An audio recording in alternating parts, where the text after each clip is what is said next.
जब मैं छोटा था, जब मेरे मुंह में दांत नहीं थे, तो मेरी माँ मुझे दूध पिलाती। बाबा, जब दांत नहीं तब दूध दियो, अब दांत दिए कुछ और भी देखो। हमें हमारे भोजन की चिंता नहीं करनी चाहिए महाराज, क्योंकि भोजन को देने वाला परमात्मा। जब ऋषि नारद ने देखा बालक ध्रुव के हृदय में भगवान के प्रति पूर्ण विश्वास है, अंत में बालक ध्रुव की से एक प्रश्न ऋषि नारद ने किया, तो बेटा एक बात और पूछूं। ध्रुव जी ने कहा बोलो, पूछो क्या पूछना चाहते हो। तो बेटा तुम्हें तुम्हारे माँ के शब्दों में पूर्ण विश्वास है, तुम तप करने के लिए आए हो, लेकिन एक बात पूछूं, तुम वन में जाकर के किस रूप में किस नाम से भगवान को पुकारोगे। अब ध्रुव जी चुप हो गए। माँ ने तो बताया ही नहीं भगवान को किस नाम से पुकारूंगा, भगवान का क्या नाम है।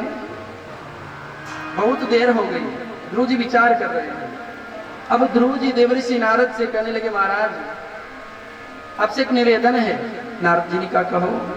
अरे जब मेरी माँ ने मुझे इतनी बातें बता दी, आप भी तो संत हो ना, इतनी सी कृपा आप ही करो ना कि मैं वन में जाकर के किस रूप में उन भगवान को पुकारूं। और जैसे ही देवर्षि नारद के सन्मुख ध्रुव जी ने इस प्रकार की प्रार्थना की, देवर्षि नारद का मन प्रसन्न हो गया, क्योंकि आज मुझे एक योग्य शिष्य प्राप्त होने जा रहा है। और उसी समय देवर्षि नारद ने बालक ध्रुव को द्वादशाक्षर मंत्र प्रदान किया।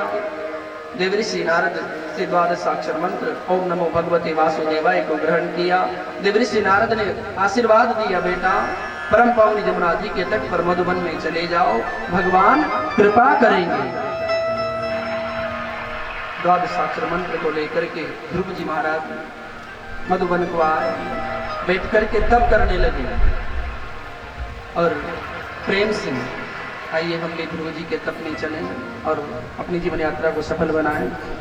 ओम नमो भगवते वासुदेवाय, ओम नमो भगवते वासुदेवाय, ओम नमो भगवते वासुदेवाय, ओम नमो भगवते वासुदेवाय, भगवते वासुदेवाय, ओम नमो भगवते वासुदेवाय।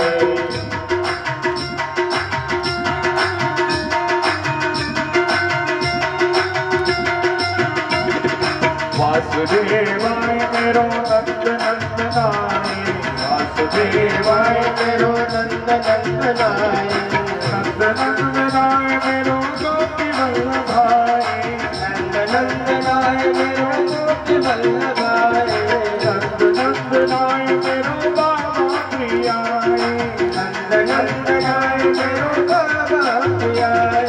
ओम नमो भगवते वासुदेवाय, भगवते वासुदेवाय।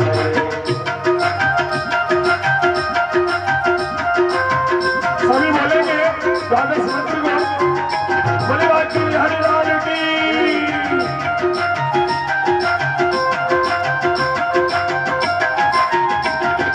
वासुदेवाय मेरो गोपी वल्लभाय, वासुदेवाय मेरो गोपी वल्लभाय, गोपी वल्लभाय मेरो माया प्रियाय, गोपी वल्लभाय मेरो मैया प्रियाय। ओम नमो भगवते वासुदेवाय, ओम नमो भगवते वासुदेवाय, वासुदेवाय मेरो नंद नंदनाय, वासुदेवाय मेरो नंद नंदनाय, वासुदेवाय मेरो नंद नंदनाय, वासुदेवाय मेरो नंद नंदनाय। ओम नमो भगवते वासुदेवाय, ओम नमो भगवते वासुदेवाय, ओम नमो भगवते वासुदेवाय। परम पावनी जमुना जी के तट पर बालक ध्रुव बैठ करके भगवान का तप कर रहे हैं और ओम नमो भगवते वासुदेवाय, ओम नमो भगवते वासुदेवाय का जाप कर रहे हैं। त्रिरात्रांते त्रिरात्रांते प्राप्ते कपीथ बदरा,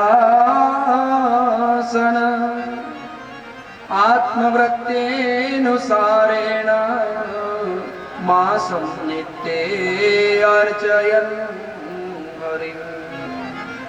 बालक ध्रुव आकर के बैठे भगवान का तप कर रहे हैं और तीन दिन के बाद, देखो भगवान का तप कितना कठोर होता है, तीन दिन के बाद कपित्थ वज्रासन, थोड़े से जामुन खाते हैं, कपित्थ केंत को खाते हैं, बेर को खाते हैं, थोड़ा जल पीते हैं और फिर भगवान की साधना में लीन हो जाते हैं। त्रिरात्रांते कपित्थ वज्रासन। इस प्रकार तप करते करते 1 मास व्यतीत हो गया। ध्रुव जी ने देखा भगवान के दर्शन की कोई किरण नजर नहीं आ रही। मन में आया मुझे लगता है भगवान इसे दर्शन नहीं देंगे। अपने आसन से खड़े हो गए। अब खड़े होकर के ध्रुव जी तप कर रहे हैं। पंचमे मास्यनुप्राप्ते जितश्वासो नृपात्मज ध्यायन् ब्रह्मपदेकेन तस्थुस्तानो शिवांचल। 3 मास तक ध्रुव जी ने खड़े होकर के तप किया। अब भी भगवान के दर्शन की कोई किरण नजर नहीं। देखो भगवान, हम लोग भगवान को बहुत सस्ता समझते हैं। एक सिक्का फेंक करके भगवान के मारी और भगवान हमारे ऊपर कृपा करे। ऐसा ही तो करते ना, मंदिर में जाते तन से आवाज आनी चाहिए भगवान को मिला नहीं मिला। लेकिन भगवान जब जीव को सानिध्य देता है तो पहले जीव की खूब परीक्षा लेता है। और कलयुग का मनुष्य ऐसा है कि थोड़ी सी परीक्षा भगवान लेने लगे दूर भग जाता है और कहता है भैया जो करे धर्म वाके फूटे कर। क्योंकि भगवान के ताप को सहन नहीं कर पाता। और भगवान क्या कहते हैं, भक्त यदि तू मुझे पाना चाहता है तो तुझे पहले मेरी परीक्षा से पास होना पड़ेगा। देखो एक स्वर्णकार सुनार सोने से जब आभूषण बनाता है तो पहले सोने को अग्नि में तपा, हथौड़ी से चोट मारता, कैंची से काटता है, सुई से छेद करता है, तब जाकर के उस सोने का सुंदर हार बन जाता है। और जैसे ही सुंदर हार बनता है माताओं को बड़ा पसंद आता है, ठीक अपने हृदय से लगा लेती है। आपको कोई सीधा सोने का बिस्किट दे दे, क्या उसको लटकाओगे गले में? लेकिन जब सोने का बिस्किट आगे चल कर के हार बन जाता है तो प्रेम से उसको अपने हृदय से लगा लेते हैं। उसी प्रकार भगवान कहता है जीव मैं तुझे सानिध्य दूंगा लेकिन पहले मेरी परीक्षा में पास होना पड़ेगा। और भगवान क्या कहते हैं, मेरी परीक्षा को इतनी सस्ता मत समझना। जो जीव मेरे निकट आना चाहता है उसके साथ में क्या करता हूँ। देखो भगवान क्या कह रहे हैं, यदि मुझे पाना है भूखे मारूं भीख मंगाऊं खाल तक में खींच लेता हूं, फिर भी जो मेरा भक्त न माने पल में निहाल कर देता। मुझे पाना चाहते हो लेकिन मेरी राह बड़ी कठिन है। जो मुझे पाना चाहता है भूखे रहना पड़ेगा। भूखे मारूं भीख मंगाऊं खाल तक मैं खींच लेता हूं। बालक ध्रुव भगवान को पाना चाह रहे हैं। भक्त प्रहलाद भगवान को पाना चाह रहे थे। पिता ने कितने अत्याचार किए, हाथी के पैर के नीचे कुचलवाया, तप्त तेल के खड़ाओं में डाला, पर्वत से फिकवाया, होली अपनी बहन की गोद में बैठा करके जला करके मार डालने का प्रयास किया। लेकिन बालक ध्रुव की भक्ति को, बालक प्रहलाद की भक्ति को डिगा नहीं पाए। 5वां महीना चल रहा है। ध्रुव जी ने विचार किया मुझे लगता है मेरे भगवान इसे दर्शन नहीं देंगे। अपने आसन से खड़े हो गए, अपने दक्षिण पैर के अंगुष्ठ पर, पैर पर नहीं खड़े ध्रुव जी महाराज, अंगूठे पर खड़े हो गए। अपने दोनों हाथों को ऊपर कर लिया। क्या कर रहे हैं, दीन बंधु दीनानाथ, दीन बंधु दीनानाथ। आगे कुछ बोलते हो क्या? आपकी तरफ नहीं बोलते, हमारे हाड़ोती में बोलते हैं तेरी डोरी मेरे। ऐसा ही बोलते हैं क्या? तो बड़ी विडंबना वाली बात है।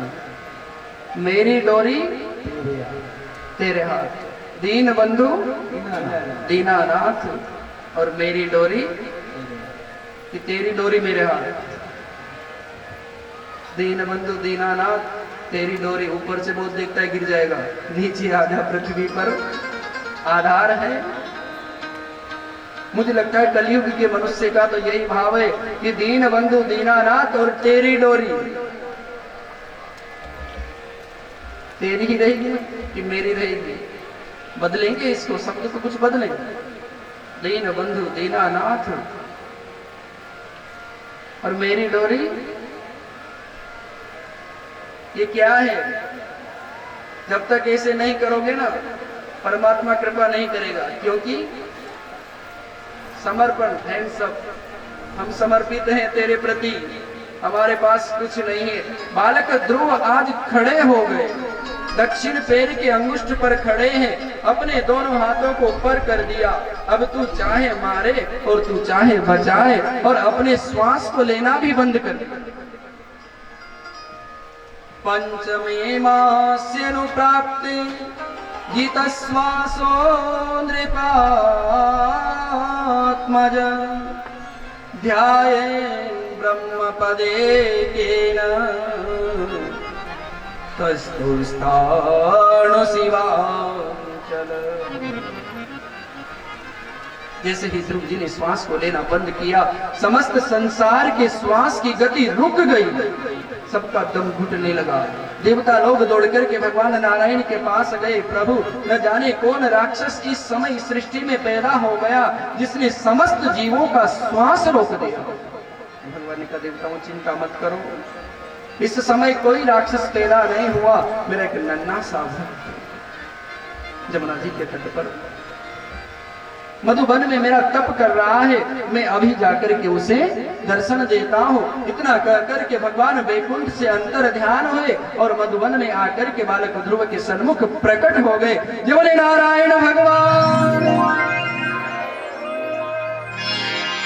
5 वर्ष का बालक, नेत्र बंद है, ध्यान लगा हुआ है, श्वास की गति रुकी हुई है। भगवान सन्मुख खड़े हुए हैं। सशंख चक्रम